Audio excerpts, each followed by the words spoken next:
Muito boa tarde! Sejam todos muito bem-vindos. Mais uma visão semanal.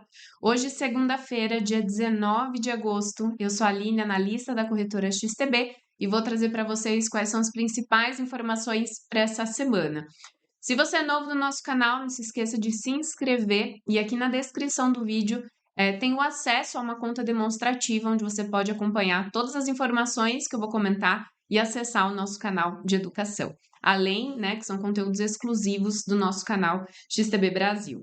Bom, vou passar para a tela completa, preparei aqui uma apresentação e o tema, na verdade, o Fed está manipulando o mercado? Então, muita coisa tem acontecido com essas expectativas, né, em relação à redução de taxas de juros por parte da Reserva Federal. Então, agora a gente vai entender um pouco do contexto macro, com um horizonte semanal, né, uma visão um pouco mais ampla dos principais acontecimentos também que a gente tem para conhecer essa semana, tá? Então, bom, vamos começar, obviamente, pelo mercado americano. Uma atualização macro, tá? Na semana passada, a gente conheceu os dados de inflação dos Estados Unidos, que surpreendeu, né, de uma certa forma. Foi a primeira leitura desde 2021, abaixo dos 3%, uma leitura de 2,9%, dentro das expectativas, de uma certa forma, fortaleceu o sentimento do mercado e a inflação subjacente, que é aquela que exclui alimentos e energia, ficou em 3,2%. A gente teve também uma taxa de desemprego, com um aumento da taxa de desemprego que causou temores de recessão. A gente conheceu a taxa na divulgação do payroll, que foi logo no início do mês. Então, aqui a gente está dando uma fotografia, qual que está a situação de momento. Outros indicadores, como os pedidos de auxílio desemprego, que acontece toda quinta-feira, deu uma melhorada. Então, a gente tem dado de inflação melhor, uma taxa de desemprego que está alta, mas, ao mesmo tempo, os pedidos de subsídio de desemprego estão, de uma certa forma, controlados. E nós tivemos, na semana passada, os dados de venda no varejo, que correspondem, as vendas no varejo correspondem consumo. Consumo é praticamente 2/3 do PIB. Então, é extremamente importante acompanhar vendas varejo, até porque é um tema que vai medir ali a confiança do consumidor, o quanto que ele de fato continua, né, gastando, consumindo, acreditando na economia. E as vendas a varejo veio positivo, sugere então que o consumidor ainda não foi afetado, apesar das preocupações na falta de poupança e, óbvio, né, com as taxas de juros altas, financiamento tudo muito mais caro, a dívida em si, né, para se endividar fica muito mais caro, todo tipo de financiamento fica mais caro. E aqui a gente tem um gráfico que mostra a trajetória da inflação dos Estados Unidos nos últimos anos. Então, ele mostra aqui o pico, e aqui ele me dá quais foram os fatores que mais foram pesando, né, em termos para chegar nesses patamares, e aqui como que essa inflação ela já começou a se reduzir bem. Então, aqui a gente tem, obviamente, concentração a parte de energia, a parte de comida, alimentação, a parte que envolve também cigarros, né? Então, toda a parte de produtos de cigarros, de modo geral, e medicamentos, né? Então, medicamentos também tem todo um peso mais forte. Então, tem vários outros ativos, né? E composição que já começou a reduzir também seus preços, e isso no balanço ali, de modo geral, da inflação, tem vindo bem positivo, né? Então, a mensagem principal que a gente teve, conhecendo os dados de inflação na semana passada, é que pode abrir espaços para cortes nas taxas de juros pela Reserva Federal. Então, a gente está praticamente a 30 dias da próxima reunião, que vai acontecer no dia 18 de setembro, e várias projeções já começando a mudar. Inclusive, a situação atual econômica apresenta alguns sinais mistos, tá? Por exemplo, por um lado, a gente teve os dados de inflação, que caíram para 2,9, apoiou esse sentimento positivo, então, nos mercados, abre a possibilidade de corte das taxas, que é o que a gente já falou no slide passado. Mas a gente teve também os pedidos de subsídio de desemprego, como eu falei, que também vieram bons. Já os indicadores de atividade regional e mercado imobiliário apresentam ainda tendências preocupantes no mercado americano. Apesar, então, desses sinais contraditórios, o balanço, de modo geral, é positivo. Então, leva os mercados a acreditarem, então, nessa redução de taxas e também afastar os rumores de uma recessão, que foi muito o que começou na semana passada, né? Então, olha só a diferença. Na semana passada, a gente estava com uma projeção em torno de 50% para uma redução de 25 pontos. E agora a gente já teve um aumento para 77%.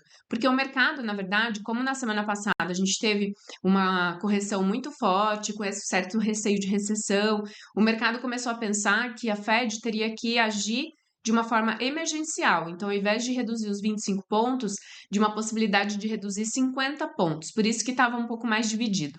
Como agora a gente começou a conhecer os dados de inflação, como eu falei, os pedidos de subsídio de desemprego, todos esses dados começaram a vir um pouco melhores, deu uma aliviada nessa tensão. Então, as perspectivas de redução de 25 pontos para a reunião de setembro aumentou para 77%.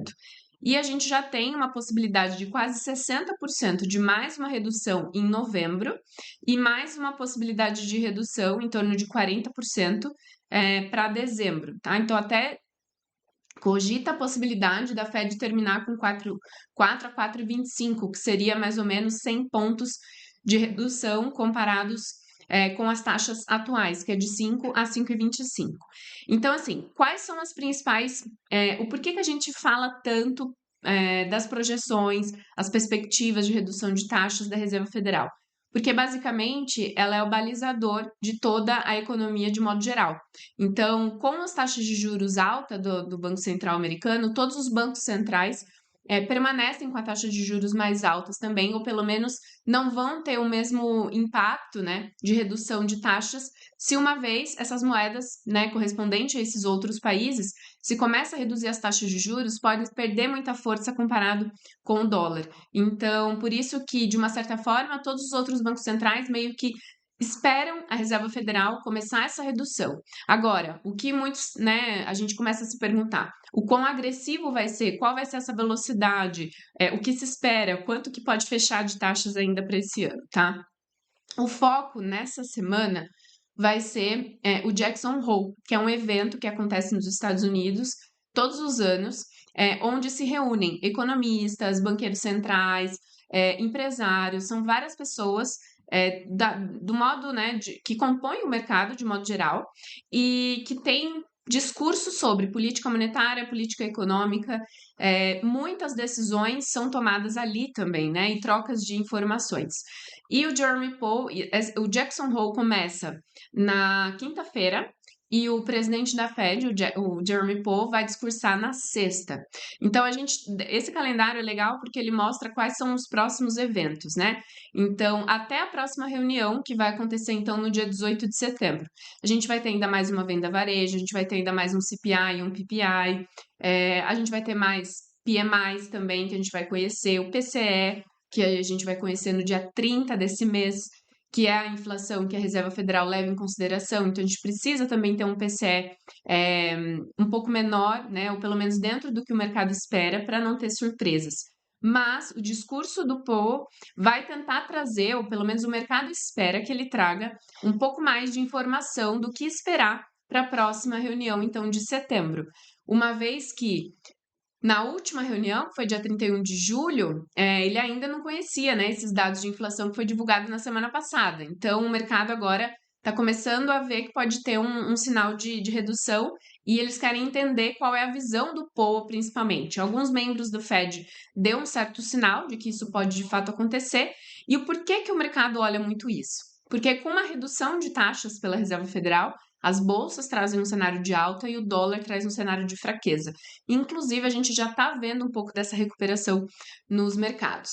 E antes de entrar no mercado europeu, eu vou mostrar os gráficos aqui para vocês e vou mostrar como que foi a variação na semana, tanto do mercado americano, asiático e mercado europeu. Então, na semana, a gente teve já um mercado muito bem positivo. Então, o Nasdaq subiu mais de 6%, o Russell 2000 mais de 4,80%, Standard Poor's 4,60%, até o mercado brasileiro subiu mais de 4,90%. Ásia Pacífico também totalmente positivo. Então, a gente teve o Nikkei que corrigiu muito também na semana passada, já conseguiu recuperar bastante, está sendo cotado na semana ali, né, com mais de 6%. O índice da China também com 0,9%, australiano 2,7%, E mercado europeu também predominantemente positivo. Então, a gente vê o VSTOXX, que mede a volatilidade na Europa, com uma queda de mais de 16%, e o VIX, que mede a volatilidade nos Estados Unidos, com uma queda de 18,40%. O VIX tem como base o Standard & Poor's e o VSTOXX tem como base o Eurostoxx, né? Então, aqui a gente já vê como o medo já meio que se afastou, né? Então, todos esses índices de volatilidade mede muito a questão do medo também. Então, o mercado predominante positivo na semana passada, mesmo, né, com todo negativo de início, finalizou com uma semana bem positiva. Então, na parte de calendário, o que a gente tem para essa semana, antes da gente entrar para os gráficos, tá? Então, alguns discursos de membro, como Bostic que falou, Barr vai falar amanhã, a gente vai ter também minutas da última reunião do FONC, dia 31 de julho, que foi a reunião, então a gente vai conhecer as minutas. Aqui a gente consegue ver quantos membros votaram a favor, contra a redução de taxas, quantos estava com um perfil mais hawkish, mais dovish, quais são as perspectivas daqui a futuro, o que se espera para a reunião de setembro. Então, as minutas traz um pouco de informação sobre isso. Aqui, Jackson Hole, então, depois, pedido de subsídio de desemprego na quinta-feira, às 9h30 da manhã, alguns PMIs também, que vai ser bem importante, porque de uma certa forma os PMIs vieram um pouco negativos, também algumas leituras, e trouxeram um sinal de alerta para o mercado. Então, toda leitura abaixo de 50 pontos pode começar a trazer uma certa preocupação, que seria então uma desaceleração da parte manufatureira, e isso, consequentemente, não somente abaixo de 50 pontos, mas também se começa a vir abaixo da última divulgação, né? Além disso, a gente vai ter então o discurso do Jeremy Powell na sexta-feira, que vai ser um dos eventos principais, às 11 horas da manhã, horário de Brasília, tá? Então, basicamente, essa semana os pontos mais importantes são o discurso dos membros, minutas, né, da última reunião, e discurso do Jeremy Powell, somado a alguns dados de PMIs também, principalmente da parte de serviço e indústria, que vai ser na quinta-feira, tá? Pedido de subsídio também vai acabar sendo importante. Então, essas são as principais informações do mercado americano. De momento, como eu estava falando para vocês, ó, o VIX, então, já devolveu praticamente todo o medo, toda a volatilidade que estava anteriormente. Então, praticamente já quase voltando aqui nos níveis dos 13,29, agora testando média de 200 períodos. No Nasdaq, a gente vê que teve um movimento de correção já, né? Teve um movimento de correção muito forte, testou ali a média de 200 períodos quase que como um suporte, vem para um cenário de alta, ultrapassou os 19.000, 19.600, próximo de chegar nos 20 mil pontos. Então, ele está tentando, né, com esse otimismo de uma possibilidade de redução de taxas pela Reserva Federal, ele vem para um cenário mais positivo. O que aqui só a gente precisa, que poderia mudar de repente as perspectivas, um pouco óbvio, né, dos dados que a gente vai conhecer, e o discurso do Powell na sexta-feira pode mudar o tom, dependendo do que ele disser. Eu acredito que ele vai ser um pouco mais neutro, né, continuando meio que na mesma linha da última reunião, que ele não deu muitos sinais de redução de taxas, ele sempre reforça que precisa ser analisado dado a dado, mas de repente ele pode dar alguma perspectiva de que a Fed está pronta para começar a redução, ou que não descarta a possibilidade para a reunião de setembro.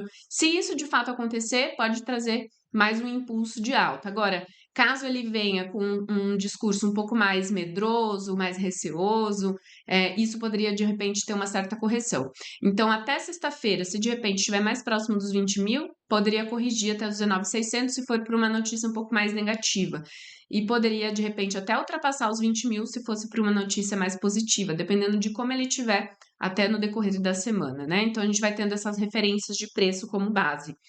No Standard & Poor's, mesma coisa, então ele veio, rompeu essa tendência de queda que estava mais forte, né?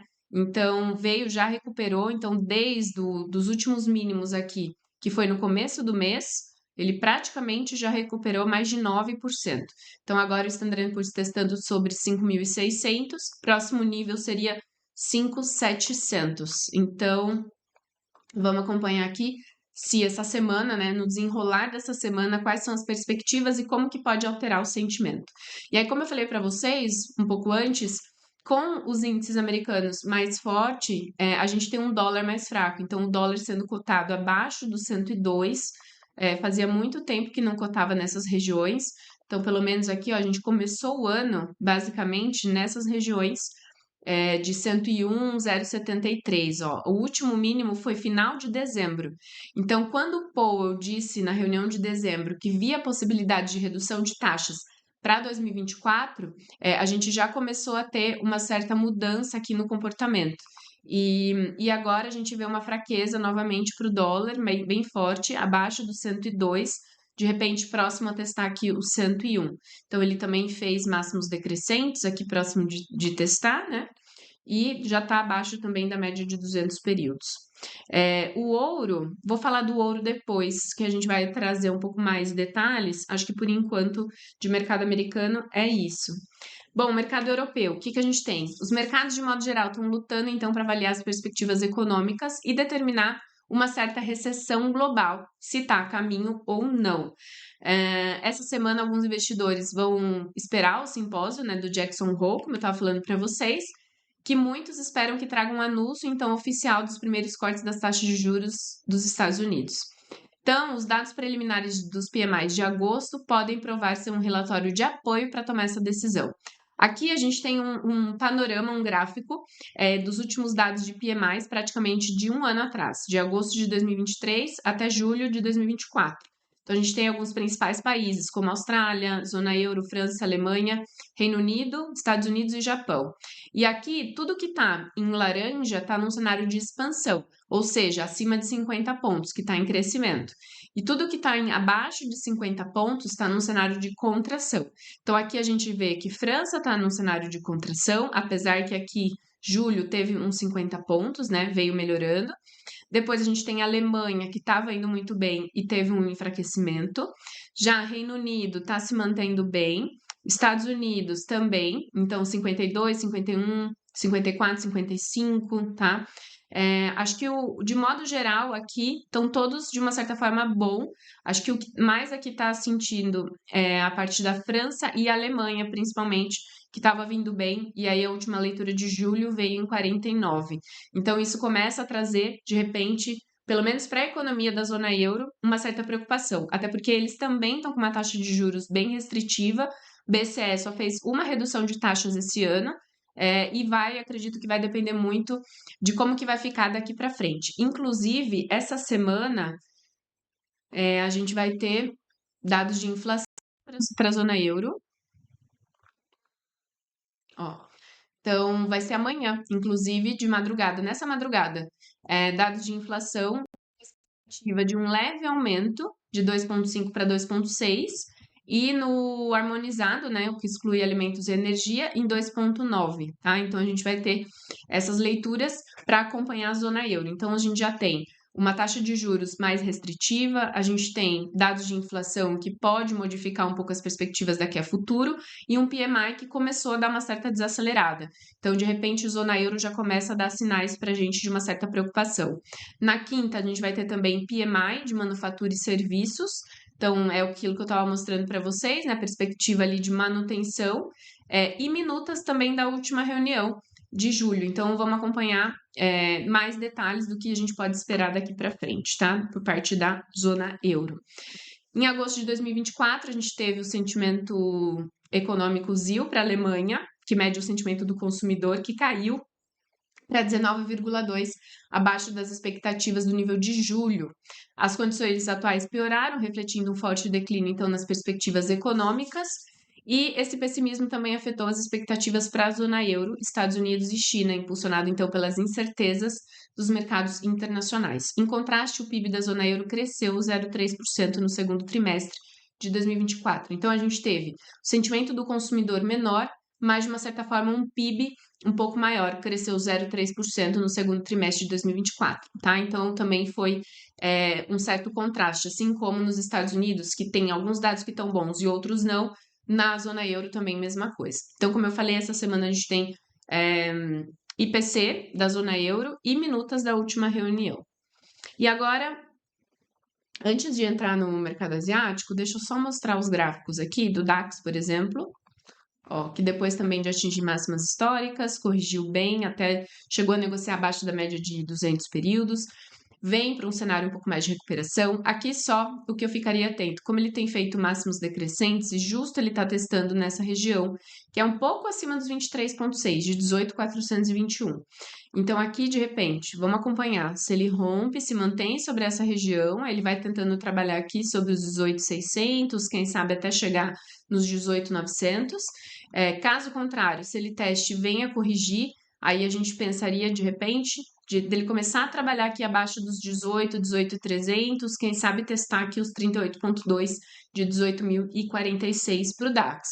Então, como a gente vai ter dado de inflação e PMI, para a zona euro, isso pode ter uma certa influência, tá? Somado, obviamente, o simpósio, né? Christine Lagarde também vai discursar, vai ter outros dirigentes também do Banco Central do Japão, Banco da Inglaterra, vários outros banqueiros centrais. Então, vai ser um evento bem importante e que a gente vai ter discurso de vários banqueiros centrais. Então, Christine Lagarde é um deles, né? Aqui, ó, que vai discursar também no final de semana. Para a parte da Europa, a gente tem ainda euro-dólar, que vem se fortalecendo muito, então o dólar sendo negociado a 102, o dólar index, então o euro vem para um cenário mais de alta, próximo já das máximas, né? Ele já ultrapassou as máximas desse ano, ó. Então, nesse nível que ele está sendo cotado, ele foi cotado final de dezembro ali, praticamente. Depois ele veio com correções, então ele já está cotando no valor acima de qualquer cotação desse ano de 2024. Então, o euro já vem recuperando bem, pode testar resistência em 1,11,396 por aqui. Até, inclusive, vamos ver se ele já está numa região de sobrecompra, no gráfico diário. Ó, praticamente região de sobrecompra. Então, de repente, poderia ter uma certa correção. Quem sabe aqui nessas regiões de 1,090,70 ou aqui um pouco 0,94,406.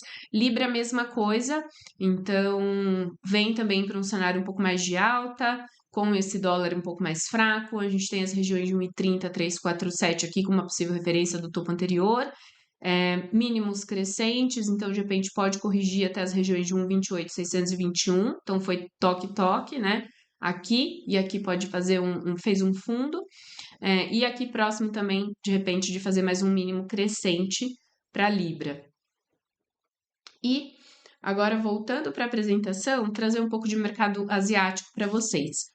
O Japão, a economia japonesa mostrou uma recuperação de certa forma sólida no segundo trimestre de 2024, teve um crescimento do PIB de 0,8% em relação ao trimestre anterior e 3,1% anualizado, superou as expectativas do Japão. Esse crescimento foi impulsionado pelo aumento significativo no consumo privado, apoiado também pelo aumento salarial em mais de 3 décadas. Então, o Banco do Japão, o Japão de modo geral, né, teve um crescimento salarial meio que de assim, para as pessoas, e isso fez com que as pessoas, de uma certa forma, consumissem, né? Então, isso ajudou um pouco mais na parte de crescimento também, de PIB. O Ien tem se favorecido frente às outras moedas, né? E aqui, inclusive, quando a gente observa essa relação dele com o dólar, a gente vê o quanto que ele já favoreceu. Então, aqui, quanto mais cai, mais o dólar está fraco frente ao ien e mais o ien está forte frente ao dólar. Então, aqui ele faz máximos decrescentes, tá? Testou ainda as regiões de aqui foi 149 praticamente, já corrigiu um pouco, chegou a 2,70. Então, vamos ver se ele vai testar mais uma vez aqui, se de repente vem até as regiões de 142,228 para o SDJPY, que foi a última movimentação também de correção. Então, como essa possibilidade, o Banco do Japão não negou possibilidade de aumento de taxas ainda, talvez não para esse ano, mas numa nova possibilidade, e se o Banco da Reserva Federal começar a reduzir, então a gente traria uma fortaleza para o ien, uma fraqueza para o dólar. Então, aí nessa diferença ali de taxas, a gente consegue ver isso refletido também no gráfico, tá? E o Nikkei, como eu falei para vocês, que tinha caído muito e agora praticamente já recuperou todo o movimento, chegando aqui nas regiões, chegou em 30.369 e já corrigiu mais de 25%. Então, ele já está cotando acima dos 37 mil, ultrapassando a média de 200 períodos no gráfico diário. Toda essa movimentação, deixa eu ver se ele já chegou numa sobre compra, ainda não. Então, ele tem espaço. A gente observa que ele fez máximos decrescentes, ficou numa sobrevenda e vem para um cenário de alta. Então, ele até que teria um certo espaço ainda para continuar. Aqui eu pensaria nessas regiões de preço. Poderia ser por aqui, de repente, para testar mais um pouco. Certo? E quase para a gente finalizar, a gente tem China, os dados econômicos, então, de julho mostraram um crescimento menor do que esperado na produção industrial, aumentou 5,1%, abaixo de 5,3% que foi registrado em junho. Em contraste, as vendas no varejo cresceram 2,7% em relação ao ano anterior, superou as expectativas. Então, a gente teve um crescimento menor de produção industrial e vendas varejo maior de 2,7%. Então, a economia chinesa, que ainda enfrenta dificuldades, com consumo interno um pouco mais resiliente e fraquezas na produção e no emprego. Porém, o índice já está melhor. Então, ele também recuperou bem, já está sendo negociado acima da média de 200 períodos, acima de 6,222. Então, entender se ele vai se manter nessa região aqui. Deixa eu ver se ele está já também numa sobrecompra. Próximo. Mas tem, de uma certa forma, ainda espaço para conseguir ultrapassar, quem sabe chegar aqui nas regiões desse último topo anterior, 6,345, tá? E agora, voltando para a parte das commodities, o ouro, como eu estava falando, o preço superou os 2.500 onça pela primeira vez na sexta-feira, uma nova máxima histórica para o ouro, impulsionado pelo dólar mais fraco, expectativas de corte nas taxas de juros da Reserva Federal e também tensões geopolíticas no Oriente Médio. Então, aqui a gente tem o ouro, que atingiu novas máximas históricas, agora com uma certa realização de lucros também, chegou a bater 2.510, agora ele vem com uma certa correção, essa região de topos pode se tornar fundo, numa perspectiva de médio e longo prazo, com reduções de taxa, enfraquecimento do dólar, o ouro tende a ganhar espaço, principalmente também com essas questões geopolíticas, né? O Antony Blinken dos Estados Unidos está intermediando, né? Inclusive hoje ele está em viagem para tentar um cessar-fogo e principalmente amenizar um pouco esses conflitos geopolíticos. Então, acredito que é quase que uma das últimas tentativas, né, entre evitar uma guerra entre o Irã e Israel.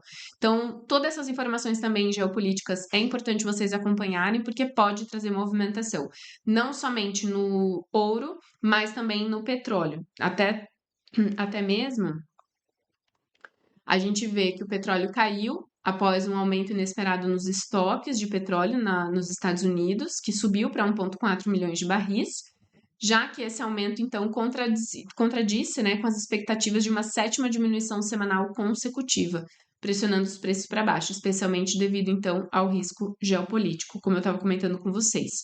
Aqui a gente vê o WTI teve uma correção bem forte, testou ali os $80 praticamente, já corrigiu depois dessa região em torno de 8%. Um próximo nível aqui a ficar atento seria a região de $72.